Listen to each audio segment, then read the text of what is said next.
Ito, part pa rin ng ano to, area 13. Yan. Yun, kulang pa ng ano dyan, PV module installation. So hindi pa nakapag-install dyan. Pero nandito na yung mga materials sa part na to. Nakaipon para dyan. Yung mga area na yan, yung mga papansin natin wala pang mga laman yung ano, ibang part dahil internal road yung part na yan. Then yung mga access pa para sa materials. Okay, ito yung ano natin,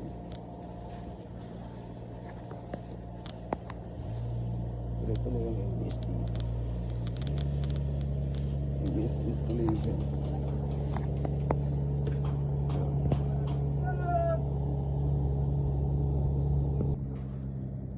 Tuloy-tuloy yung pagkakasa dito ng PV module.